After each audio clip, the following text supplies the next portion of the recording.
Welcome to What Friends Do, the podcast, and welcome to my kitchen counter. I'm Aimee Kandrac. I am the founder of What Friends Do and the host for this podcast. And What Friends Do is here talking about all of life's hard situations and what you can do to support people. And my disclaimers are always that I am often not a friend you can have on speakerphone because bad words slip out pretty regularly. 2, I always cry.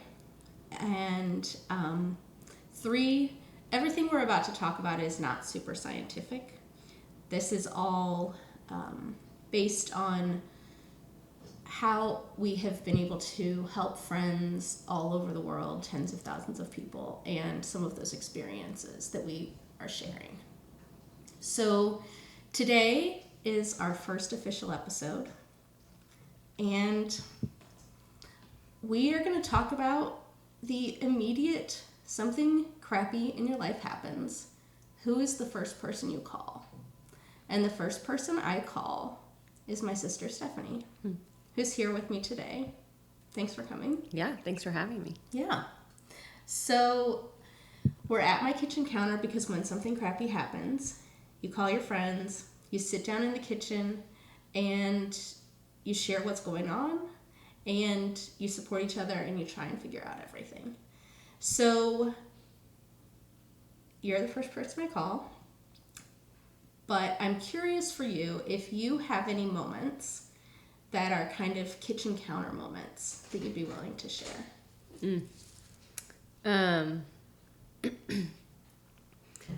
Gosh, yes, of course. Some of the biggest ones probably when our dad was sick, more than once, but in his illness and death, and then when my best friend Laura, when she first in our very early 20s when she found out she had colon cancer, and then again in our mid-20s when she found out she had a brain tumor and then brain cancer, and when she a year later passed away from that, and then late 20s when my high school best friend found a lump and it was determined that she had breast cancer. Those are the big ones. Probably a more I shouldn't say laughable one, but at this point in 2022 it's kind of laughable. Was when Jimmy, my husband, got COVID. And we were at a garden store together. Right. Kind of like the, oh, what? How is this going to work? How are we going to get you back? Because he was out of the country. So that was kind of like, how do we figure this one out? And what do we do? And how do we get you back in the U.S. and then travel out of the U.S. in another 10 days? That I laugh at it now because, now it's not, we're past it, and, COVID is not what it was in early 2020. But still one of those moments where it's like, what do we do when it's the first time we experienced it? Right. How are we going to manage all of the things? Yeah. And one of the things I really want us to be able to dive into today is, which I think is super relevant with COVID. Okay, now we have to tell people. Yeah. Right? Mm-hmm. And so many of those life moments, there's a lot of people you have to tell, and it's super stressful.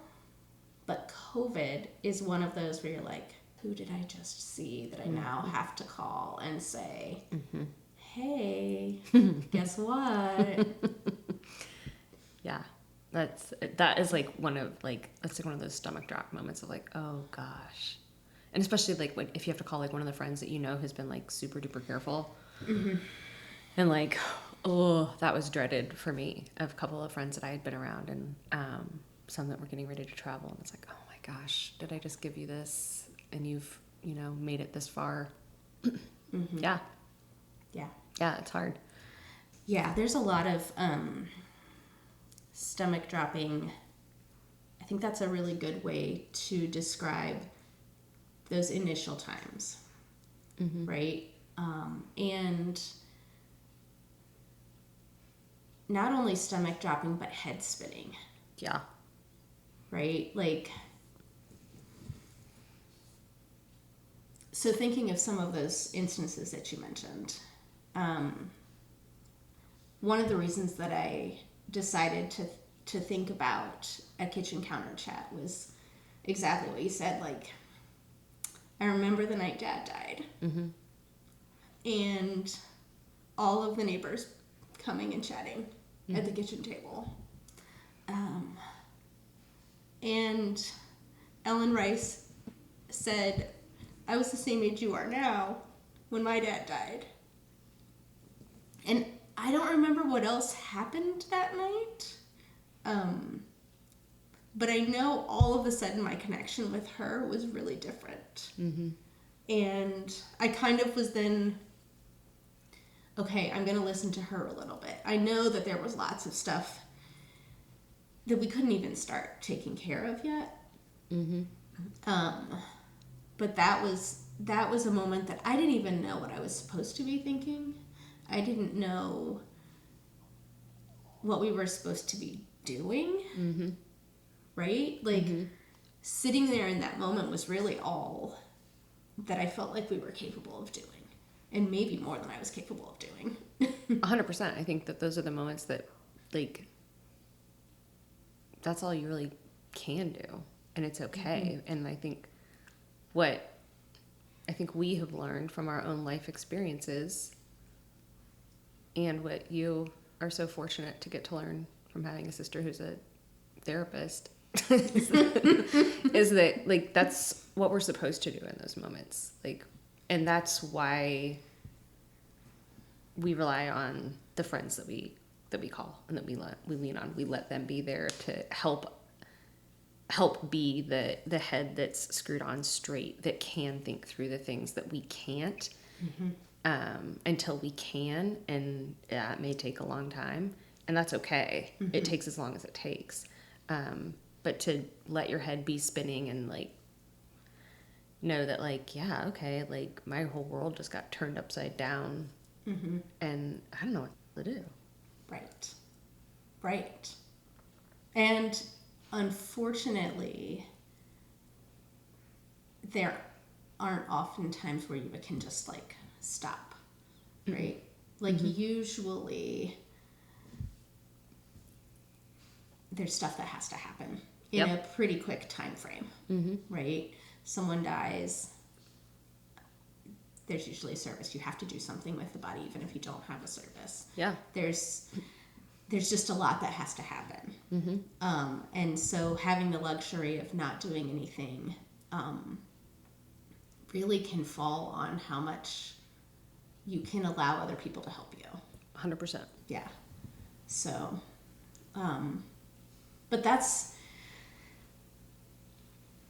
who do you let help, right? Who do you call first? Those are some, I always call you first. I always call Mom right up there, almost first. Yeah. And there's a couple of other friends. But then you have to eventually, in a lot of situations, let other people know. And that is really hard. It is. That is really hard. And deciding what you want to share and how you want to share it is, like, I feel like the game of telephone that happens in kindergarten classes is so real. Yeah, because you can't really control all the information, but you want to control it as best as you can. But there's also, like, the person who you call first, the people around the kitchen counter may get more information than the people, 6 tiers out. And, I think about, if I may. Please. I think about boundaries, and I talk with people all the time about boundaries, and I try to practice this in my own life, and recognizing, like, not everybody needs all the information. You don't want everybody to have all the information. So I think about boundaries kind of like a house. There are some people that just get to come to the front door, like the DoorDash person or the pizza delivery person. They don't, I mean, sometimes they don't even like ring the doorbell anymore. They just leave it on the porch. I love it. And then there might be somebody else that you open the door to, or that they come inside the entryway. You know, I had a kid coming to sell trash bags door to door last week. Like, I open the door, I talk to them at the front door. You know, other people will come in. Some people might come into the living room or the family room. Some people might be in the dining room. The more intimate people come into the kitchen, because that's like the heart of every home, right? And like, you have more intimate conversations there. But you don't ever let everybody into your bedroom. Right? Like, that's, no. Like, that's for your partner, your spouse, whatever. Like, that's the most intimate. And so thinking about, like, the information you share similarly. Like, some people might, like, your closest family member might get the bedroom information, and then your really close circle will get the kitchen information. Some people get the dining room or the living room. Mm-hmm. And there's some people that they only get the front door. Right. You know, and then you also have to decide too, like, you know, when with social media being what it is, and even, you know, with what friends do being what it is, like, do you want, how public past the front door do you want it to be? Right. How much do you want people to be able to access of the story? I think that is really important and so individualized. Absolutely. And so individualized on the individual situation. 100%. Because some things can happen to you and it really doesn't matter if everybody knows. Right. Some things can happen to you and everybody's going to know no matter what. Mm-hmm. But there are other things that nobody really needs to know about. Yeah. So I really love that. I love the analogy or the imagery around the house. And it makes me think of one time when I had foot surgery. And I said one time. One time. When I had foot surgery. And everybody was gone. But I felt comfortable enough that I was like, okay, I'm taking a shower all by myself today. And then realized I couldn't get out by myself because I still like had a broken wrist and a broken foot and couldn't do that. And there was only one friend who I called and I was like, okay, this is the weirdest thing. And she's like, oh, that doesn't gross me out. That's totally fine. That's no problem. And I knew that she could come and help get me out of the bathtub. Like, just be a spotter for me, right?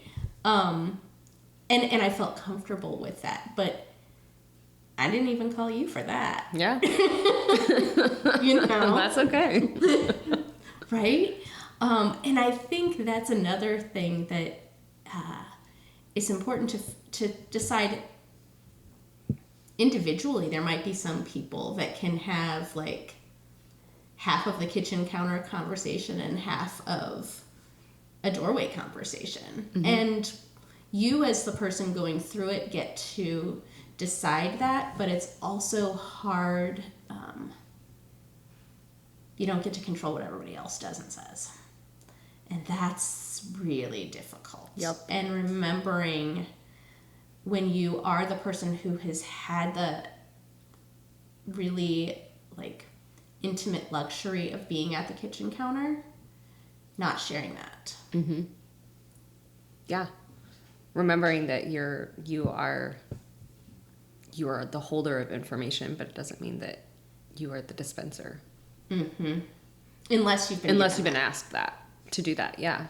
Right. And I think if you are the person who has been asked to disperse information, it's so important to ask, what information do you want me to share and what do you not want me to share? Mm-hmm. Yes. Because it's not up to you, because it's not yours to just freely share whatever you want to. Right. Or don't want to. Right. Because there may be some stuff that you're like, I don't think people need to know that. But your friend may be like, oh, no, I want people to know that. Okay.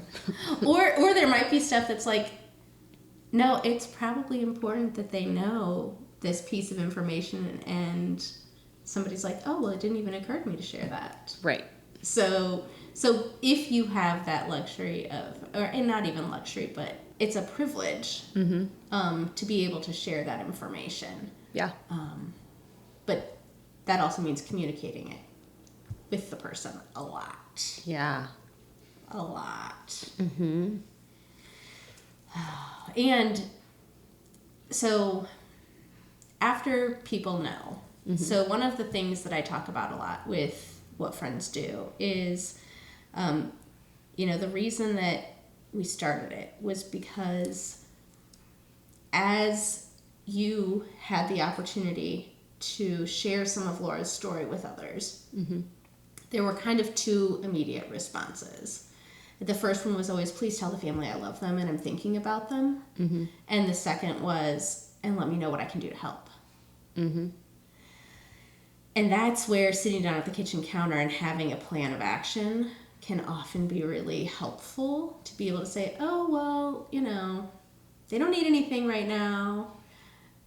And then somebody's going to show up with lasagna and green bean casserole because you couldn't give them really specific tasks. Yes. Yeah. I think that one of the most wonderful things about when Laura was going through her brain cancer journey was there were so many people that wanted to do things, right? When a young person is diagnosed with something, it's just, it hits differently, right? And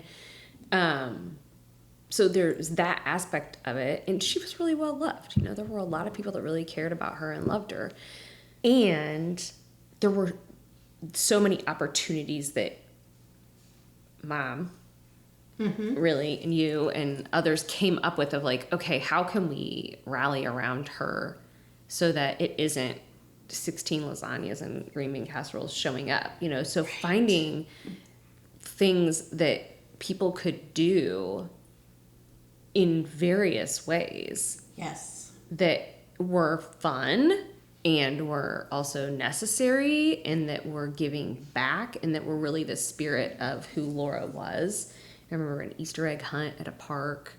I remember Christmas caroling, Random Acts of Kindness Day. That was a fun one. That was a really fun one. We went, into the oncology center on one of her chemo days and did stuff for the staff and other patients. And that was awesome. And so many people contributed to that.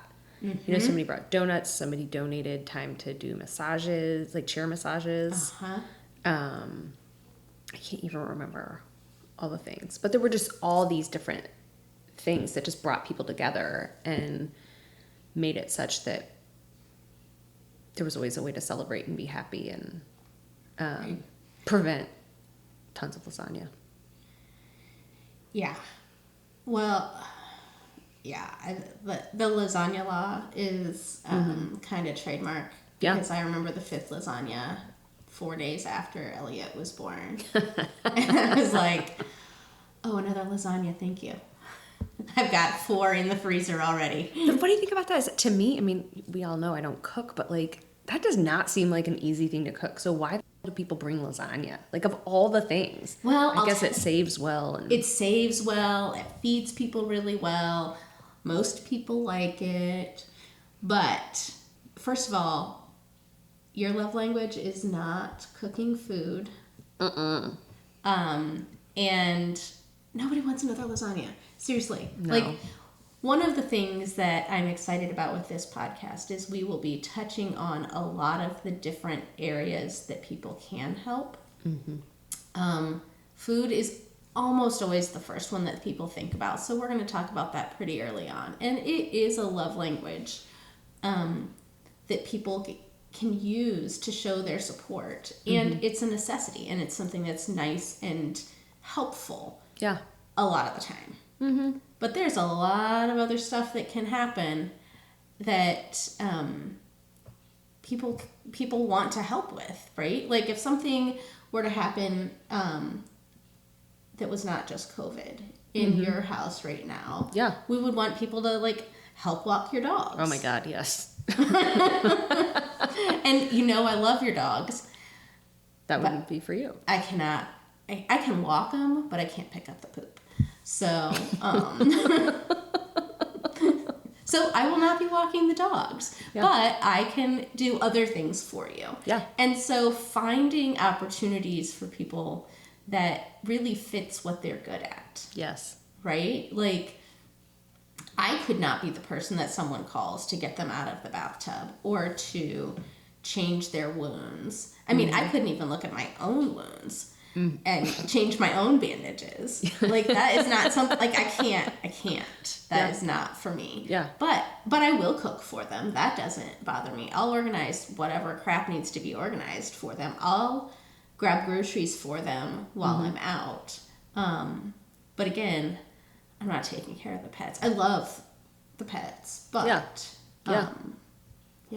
Yeah, that was what I did recently for a friend. They had a sign up and I was like, okay, I'm not going to like take their kids on a play date and I'm not going to cook them a meal because we know that's not happening. But they had a puppy. I was like, oh, I'll take the puppy for a walk. So I'm going to get that dog real good and tired. Right. Right. And that's the beauty of having a lot of options and allowing people to come in and help in ways that, like it is helpful to have someone go take the dog on a walk. Yeah. Or like go pull weeds. Or, tend to the garden. Come water the flowers. Come water the flowers. That's something that would be so important to me, right? Yeah. Because that's, and so looking at like, what is important to your friend who's going through something, right? So for me, if I couldn't water my flowers for 2 or 3 weeks in the summer and the garden died, it would be devastating. Yeah. Because I put so much time and energy into that. Yeah. So having someone who would be willing to come and water the flowers, pull some weeds, fantastic. Absolutely. Fantastic. And I think knowing your friend and what's important to them and being able to provide support around and provide some normalcy. Yeah, I think that's so important. And I think that's like why oftentimes like the first call and the second call and the third call, those are the people that can help you think through that. Because they do know you the best and they're going to think of the things that you're not thinking of. Right. Like, well, what about this? Like, what about running, this kid to soccer practice or getting this kid to driver's ed or, whatever it may be.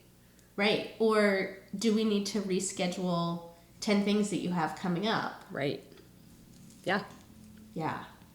Or I know you have some things that you want to be able to continue to do, like go get your hair done. Yeah. Or go to whatever other appointments you might have. What can I do to help with that? Yeah. Or who can we find in your network who can maybe help you with that? Because that's another thing that I don't want, I know can often fall on the first 2 or 3 phone calls people, is they get stuck with the burden of taking care of everything because people are like, oh, I don't want everybody to know. I don't want to have to ask everybody for help. Yeah. So. And I think that's such an important thing, though, that, like, when people do know, they do want to help. And I think culturally we aren't good at asking for help. Right. And not always do people want to help when they say, like, oh, let me know how I can help. But typically we do. Typically people are, like, wanting to, like, genuinely do something. They want to feel appreciated. That's how we connect. It's validating. And so that's so important. So even if you yourself can't ask, letting those first few people say, like, okay, I know that, person D, E, F, and G have all said that they want to do something. We're going to assign them some tasks. Right. Right. And let them ask, because it's usually easier to have for other people to ask on your behalf than it is for yourself. Very much so. Very much Or maybe so. that's just an us thing. Well, we could dig in real deep on that. Oh, thanks, therapist. Yeah. Yeah. I'm going to completely jump over that one and go into talking to some of those other people and assigning tasks. Thinking about, okay, so first two people you call can help say, okay, here are the other things that you're involved in your life. Who is that main point of contact at that, whatever that is, right? Mm-hmm. So is it at the kids' school? Is it at your gym? Is it where you work? Is it at your church or your, faith community? Is it at your golf club? Is it at, any of those things? Because all of those communities that you're a part of want to have the opportunity to support you. Yeah. But they might not all be kitchen counter friends. No. But finding a point of contact there, and it does not mean that the burden still has to lie on.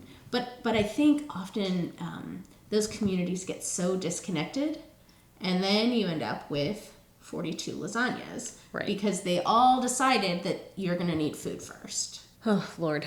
Yeah. It feels overwhelming. Yeah. Well, and I think, too, like recognizing that some of your communities may not necessarily be in your physical community. Right. They may be more virtual. And there's a lot that people can do virtually to support you now. Yeah, there is. There's so much. But it's important to make sure that you're including those people. So the people who may be, across the country or just, across town, that sometimes across town friends, it's harder to connect with, right? Even as hard as somebody that lives on the opposite side of the country, but connecting with those people as well. Because, I know I have some group chats on, some text groups with friends that are people I'd want to know, but it may not be people I see all the time. Right. And so making sure that you're plugging those people in too and helping them to be aware of what's going on and help them know how they can connect and help additionally. Yes. You really have to think outside the box. You really have to think outside the box. Well, one of the future podcast topics is going to be helping from afar.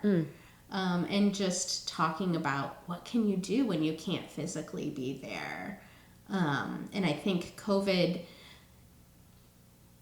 provided so many new opportunities. But one of my favorite things to do for people from afar, because people think of food first, and food is one of my love languages, is I like to call their favorite restaurant, or now you can do it from DoorDash and just order it and have it delivered to them.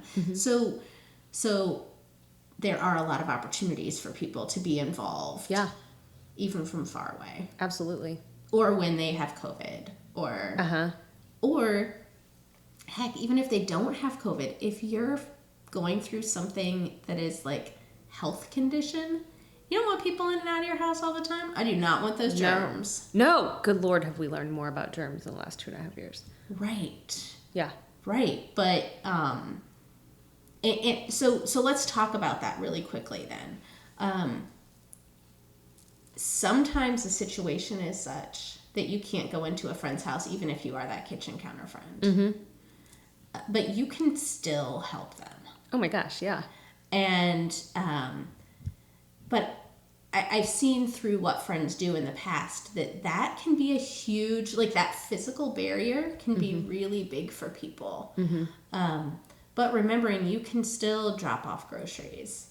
You can still have DoorDash or Instacart or one of those places drop off things for you. You can still take the trash out. Yeah. You can still do yard work for them. You can still do a lot of things. Yeah. And you can drop off things that aren't flowers. Or, aren't food. Like, I was thinking flowers, clearly. Oh, you could do that, right? You can drop off flowers. You can drop off, dog food. Or you can drop off, a magazine or a book or something to distract them. Right. Or even send a digital book or a digital magazine. Yes. There's so many things that we can do that. Yeah, the physical the physical barrier of being able to be in the physical presence doesn't have to be a barrier anymore. Right. One of the things that I've had a lot of friends with COVID this summer, and myself included now, but that one of the things that I started doing and appreciated again when I had COVID was just texting them my favorite binge-worthy shows. Yes. Right? Like, okay, here are my fine, I'll admit to you only that I watched all of Virgin River, and you should totally watch it while you have COVID, so nobody has to know that you love Virgin River, right? Or on the opposite end of the spectrum, like Better Call Saul just finished, so I got to watch all of that, which I wouldn't have done if I didn't have, time to sit down. But sending that text to a friend who's now stuck at home for 5 days, okay, here's something we can connect with, something to do. Yes. Absolutely. Yeah. Yeah. It's so huge. And also sometimes it's like with COVID, like who's the friend that you know just had it in the last week?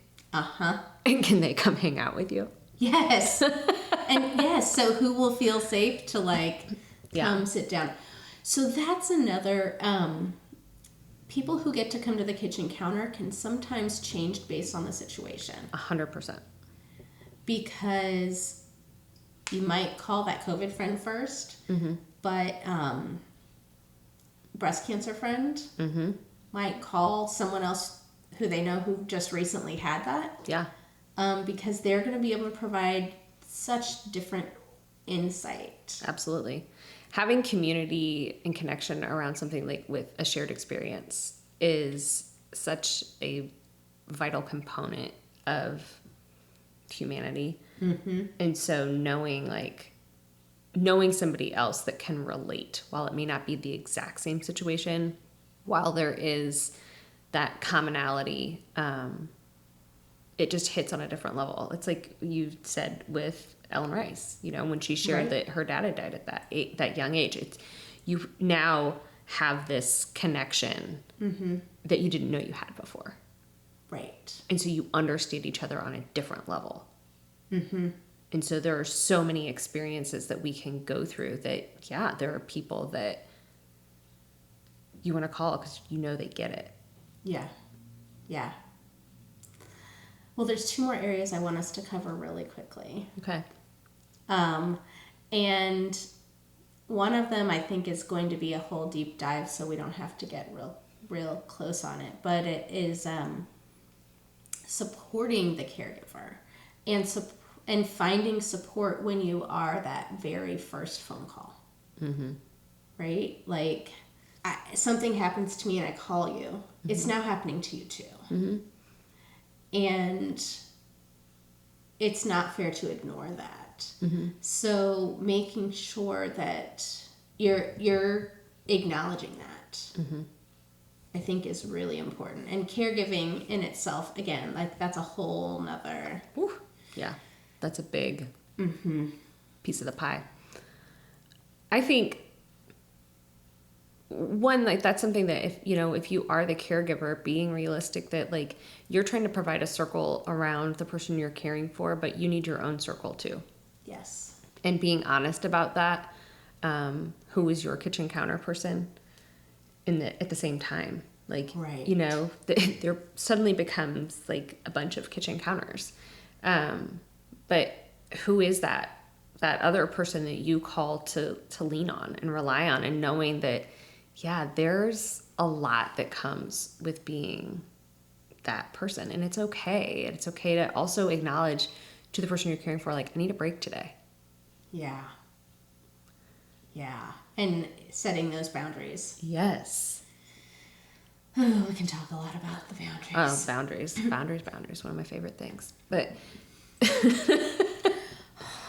I think that the caregiver piece is so essential. And, depending on what you're going through, especially with illnesses, there are so many wonderful resources for caregivers. Yes.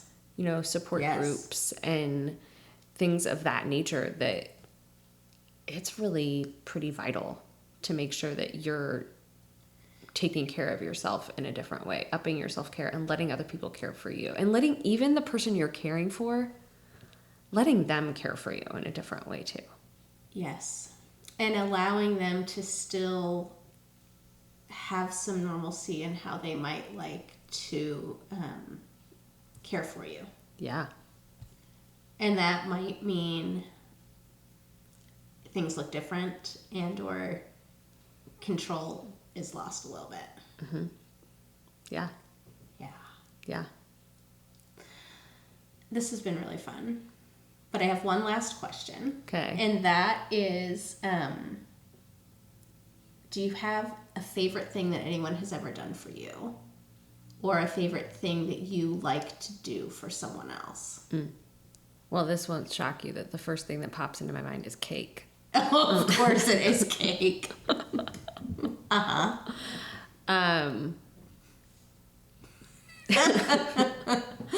Oh, you do love I love a good cake. some cake. I think that, I mean, as goofy as that sounds, like for me, like being surprised with cake is always amazing. And you know, I've just like, I have one friend that even if they just, I've had this happen a couple of times, if they just know I'm having like a rough week or whatever, they just send flowers. Because flowers just, I like to have fresh flowers and I love to have cake. And so, those are a couple of things that, just somebody showing up on my doorstep with that, or just leaving it on the doorstep. I think those are the moments. I can't think of other things because I'm caught off guard. I'm sure now in like 2 hours I'll be like, oh, there was this thing and this thing. Because I have some pretty spectacular friends and people in my life. But that's what immediately comes to mind is the surprise, like out of nowhere things. And probably like through some of my caregiving with Laura and with Katie, getting a gas gift card from a friend when I was the chemo bus, you know, for 12 weeks. Not that I needed it, but it was just like a nice thing. Yes. You know, something like that. Those are like those random kind of helps. things. Yeah. And for me, what I like to do for other people, I don't like to cook, but I do like to bake. So if I know something that they really love that I know how to make, I will bake it for them.